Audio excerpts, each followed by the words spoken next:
Greg Peterson here, and I want to thank you for listening to the Urban Farm Podcast. We wouldn't be able to keep doing these great shows without you. So as a token of my appreciation, I'd like to offer you access to a list of our top 10 episodes I personally find most inspiring. If you enjoy the Urban Farm Podcast but don't have time to listen to every one, then you will love this list. Although all our guests have great information to offer, if you are short on time, these 10 are must-listens. To get access to the top 10 most inspiring podcast episodes, text FARMER to 44222. That's FARMER to 44222. And enjoy listening.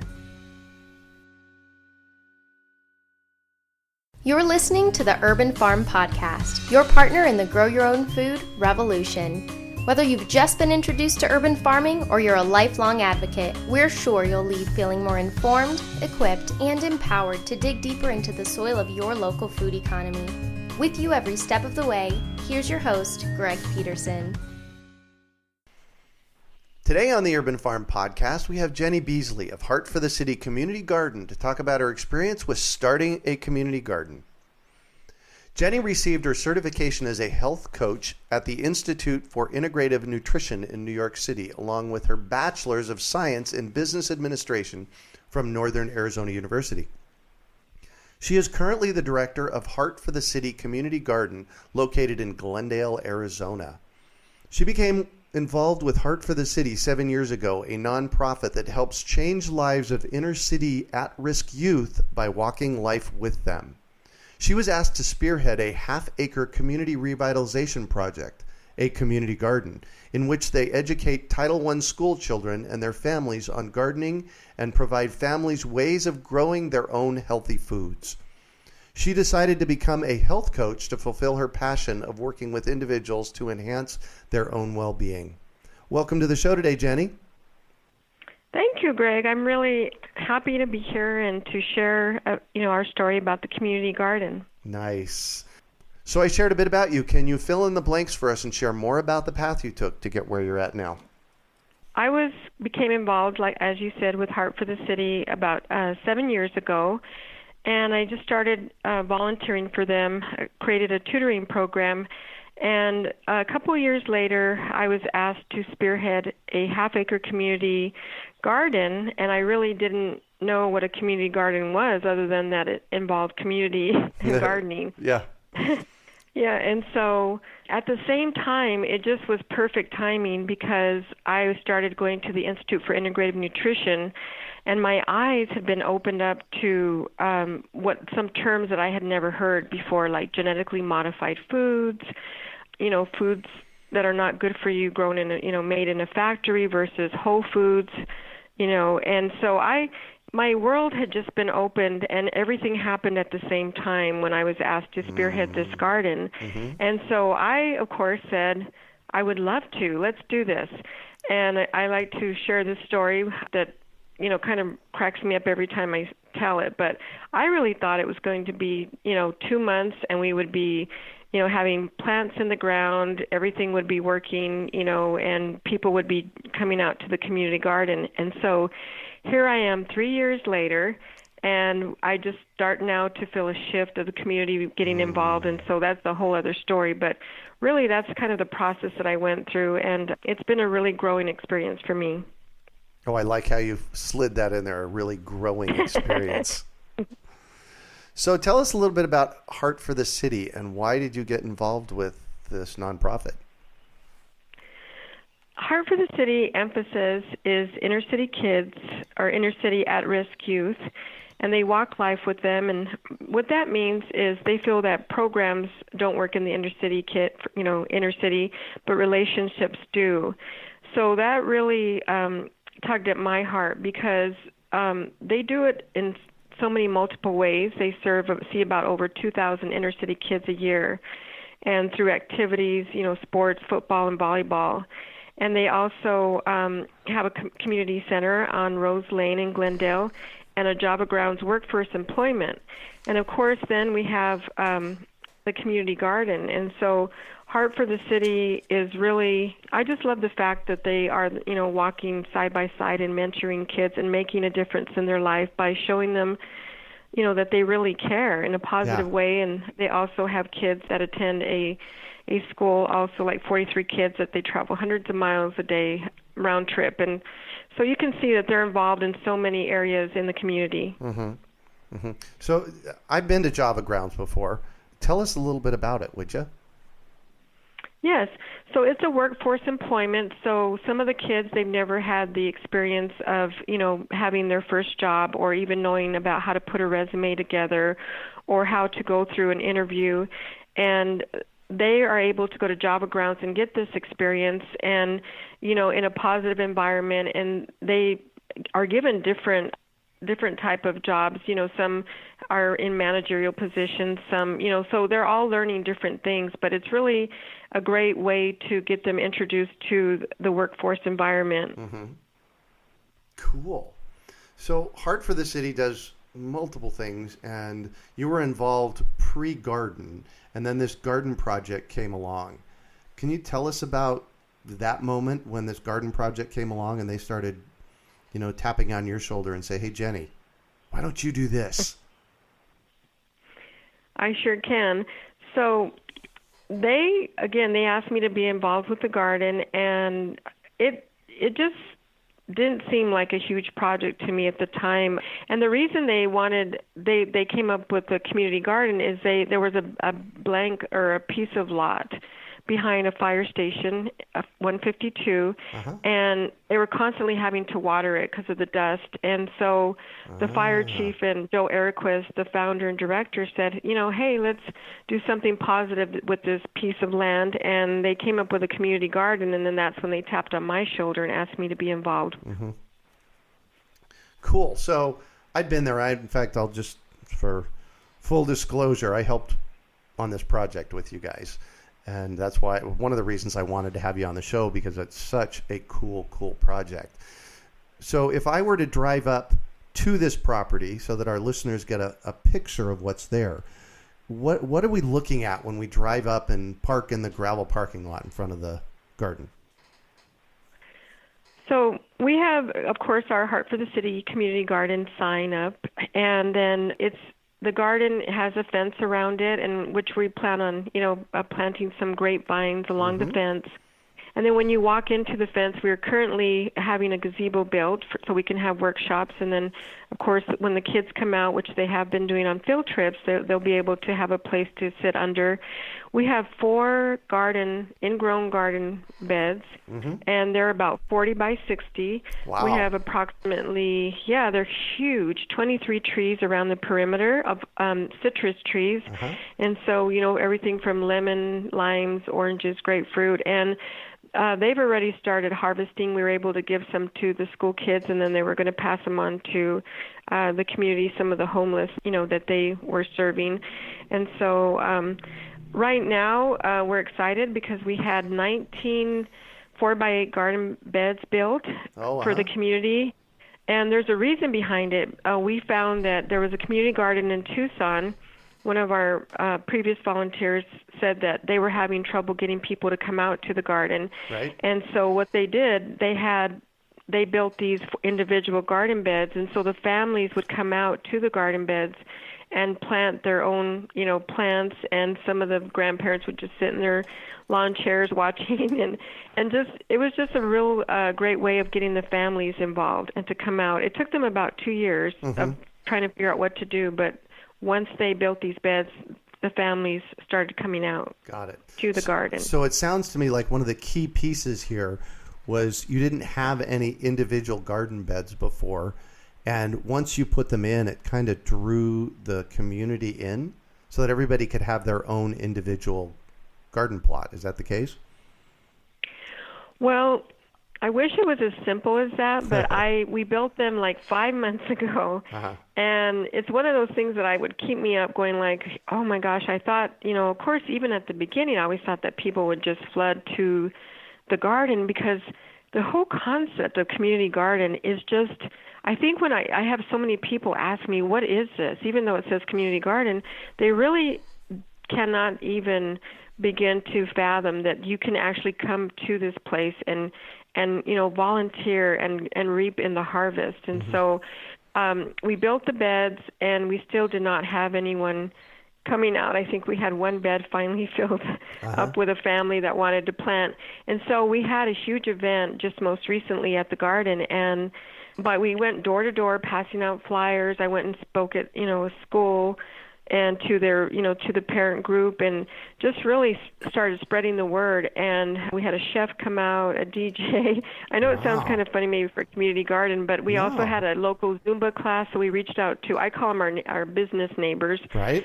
We reached out to them and said, this is a way for you to get, to reach out to the community, let them know you're here, but you can become a part of the community garden. And it was amazing. We pretty much had like 10 beds filled up in that one day of people just coming out and wanting to garden. Nice.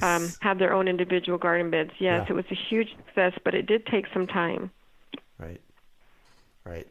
So what are some of the common myths about starting a community garden? I'd say the biggest myth is that it just seems like, because maybe this is just me, but it seems like it's outside, it's gardening, it's, let's get the soil, the plants in the ground, and the hose, or we can water it if we don't have a watering system, and let's get it going. And that was really my thought when I was first approached on this, and I think I shared that with you, and you gave me that big smile, and that was not the case. And so that's one of the biggest myths. I think also is, when they say that phrase from that movie, if you build it, they will come. Yeah. Well, that's not necessarily the case also. I feel like that's another myth. It's really getting out there and knocking door to door and just being there consistently, being dedicated, and letting letting people know that you are a part of their community and you really want to be their neighbor,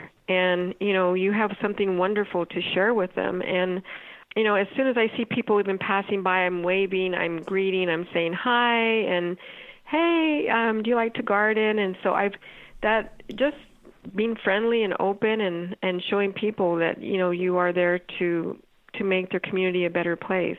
Yeah. So it sounds to me like both of those are similar, and that is that it takes a fair amount of work, consistent work over time, and reaching out into the community. Is that what you found? Most definitely, and I'm glad you brought that up, because it is a lot of work. The hours and the planning, and there's so many steps to putting a garden, a community garden, at least in my experience, for what we wanted to accomplish, because it is a revitalization project. So we did have, guidelines that we had to follow. I've learned so much, but yes, it takes a lot of dedication, and there's some days, you wonder if it's going to, take off, but if you just have to stay committed. Yeah. Super committed to what you believe in and what you believe you're trying to accomplish, and to that goal of getting the community involved.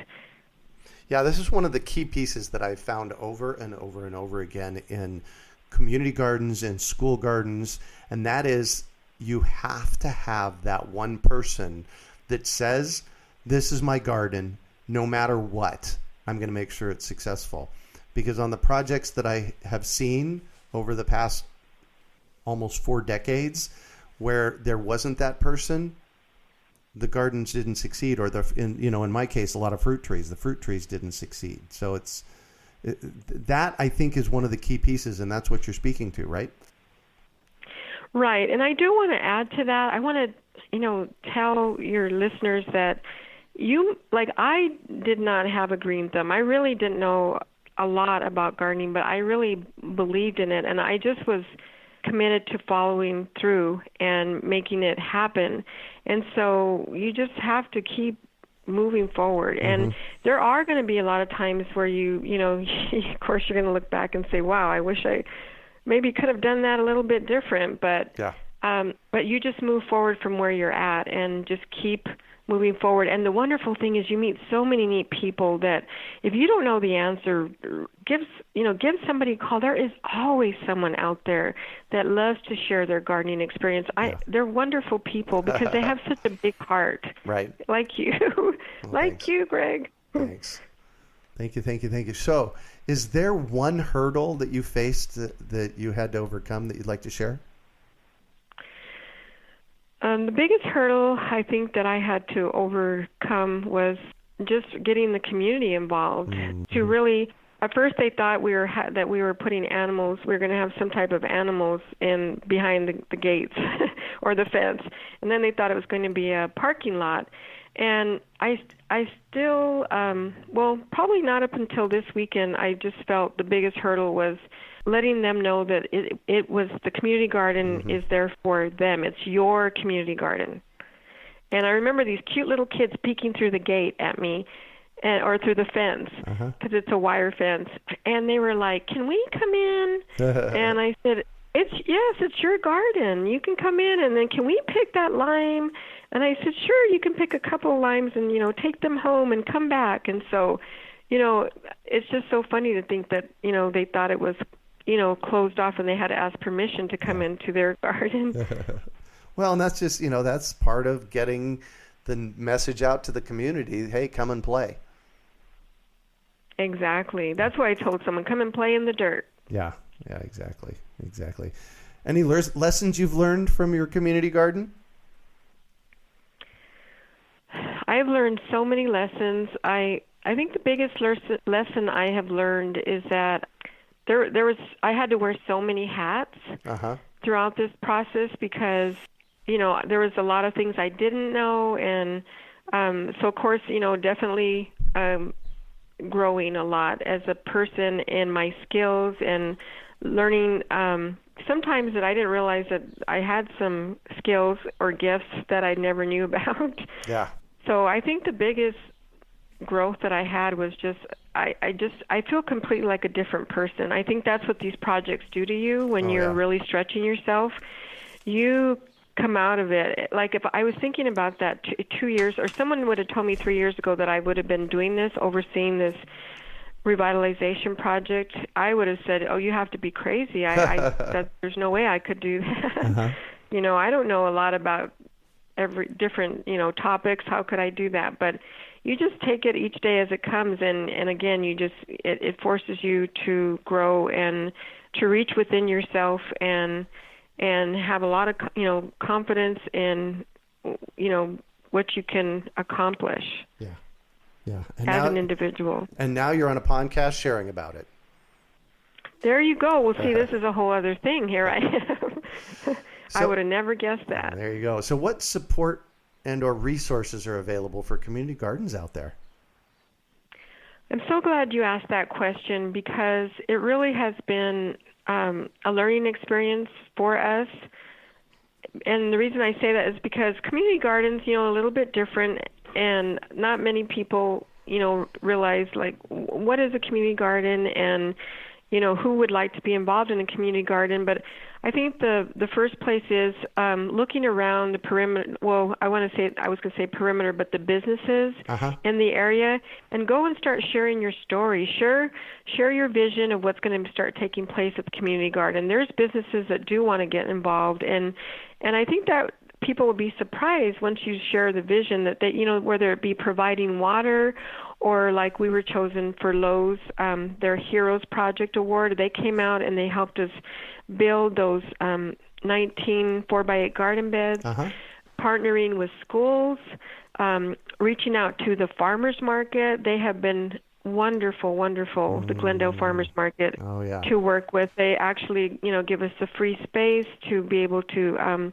sell the vegetables there if we would like. And they like to partner with us. They come and volunteer at the community garden.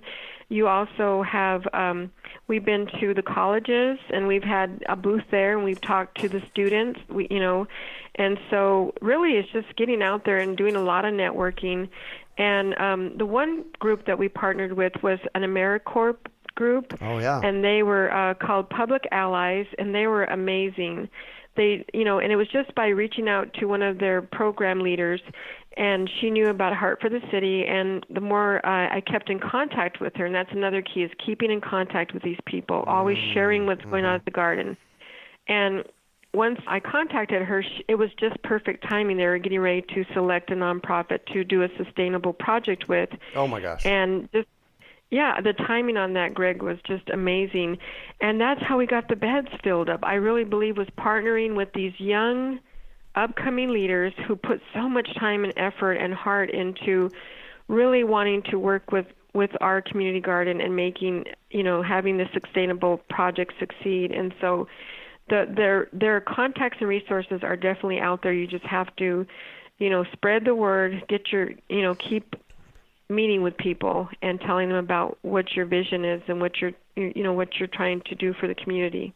That's, throughout all of our questions so far, that seems to be the central theme. Communicate, communicate, communicate, reach out.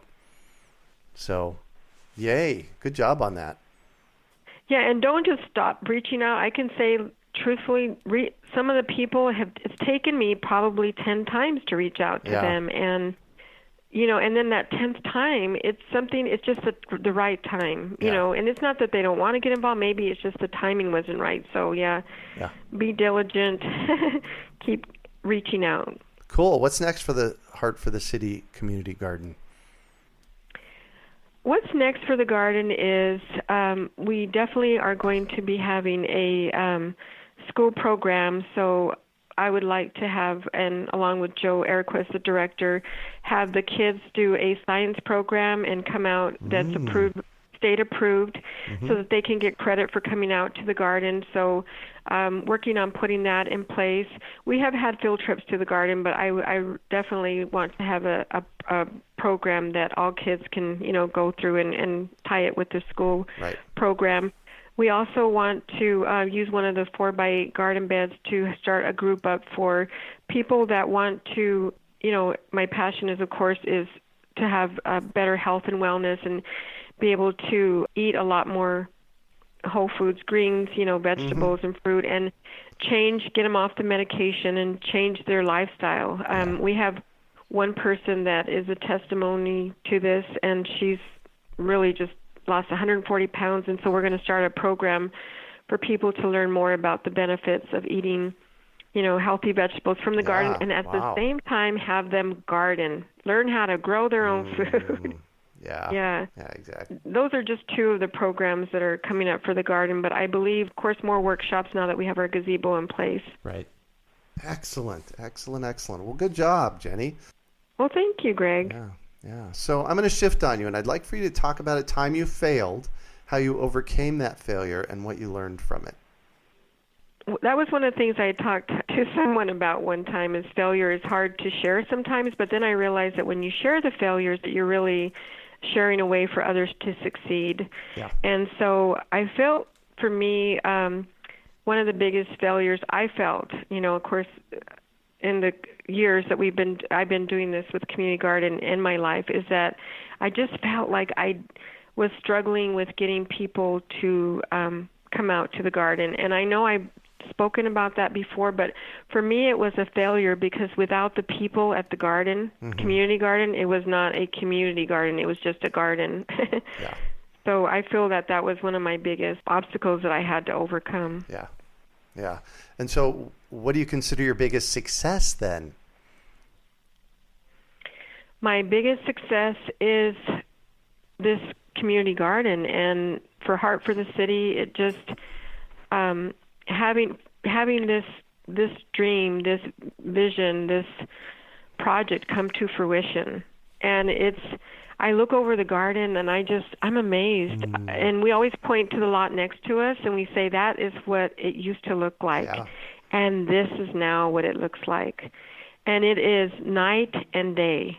And that day part, that's my biggest success that I have to say to this point in my life. I love that garden, and if you just stand in the middle of it, it's just amazing. It's an epic garden, that's for sure. We'll have some photographs from you on the show notes page so people will be able to see it. So Great, that would be great. So what drives you? I I feel like I've always been driven by helping others to realize their full potential, and also to make a difference in people's lives. And I know you probably hear that a lot, but there is something to be said for that. I was told by one time when I was speaking that, wow, you've done so many great things. But I said, everything I've been involved in I just see the people and the changes that a person can make by getting involved in their community and getting involved in others.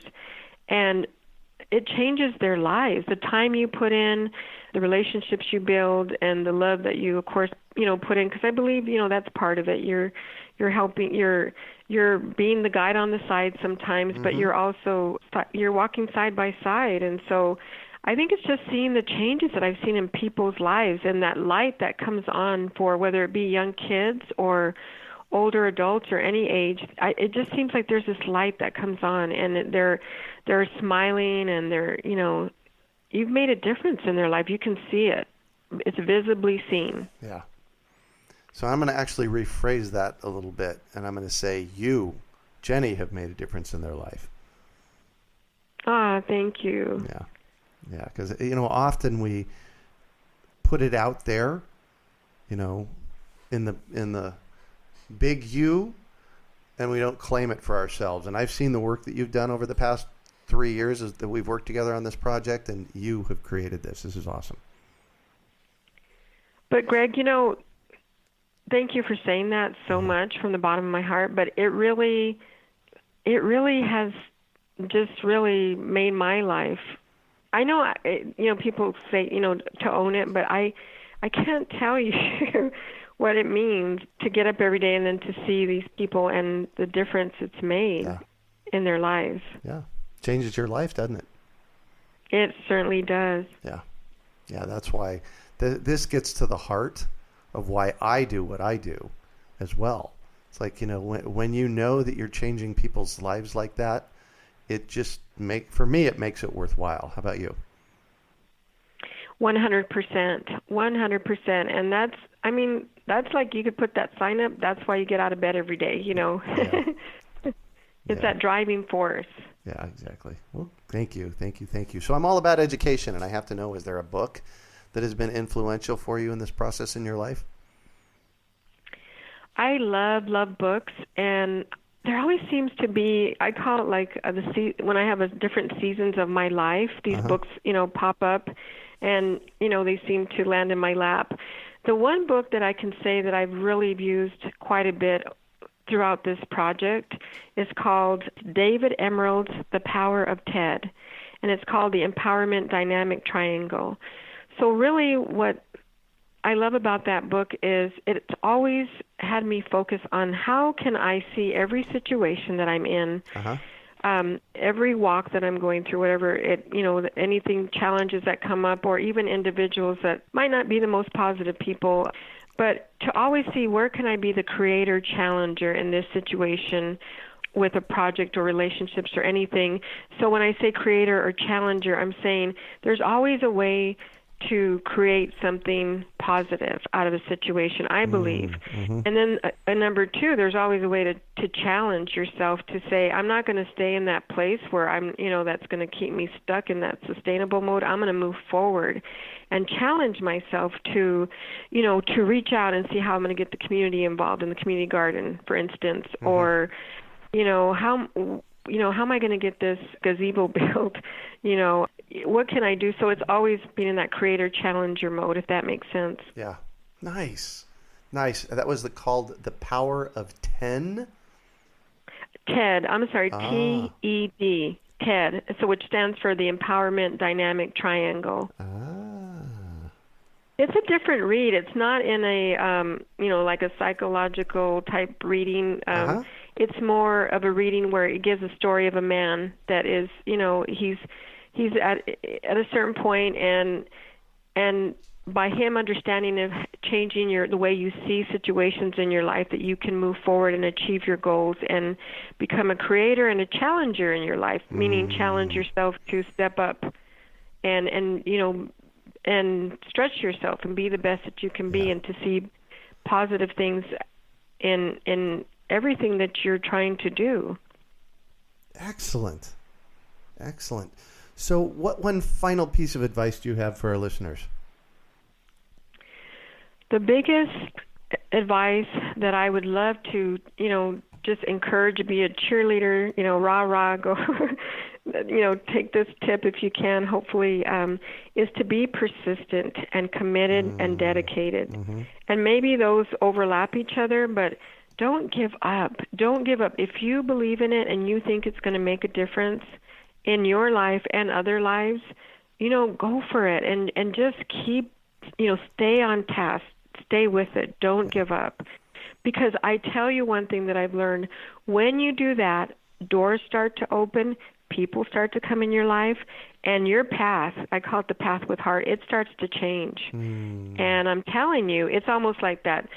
Things start to happen automatically when you just, you're persistent, committed, and dedicated. Yeah. Excellent.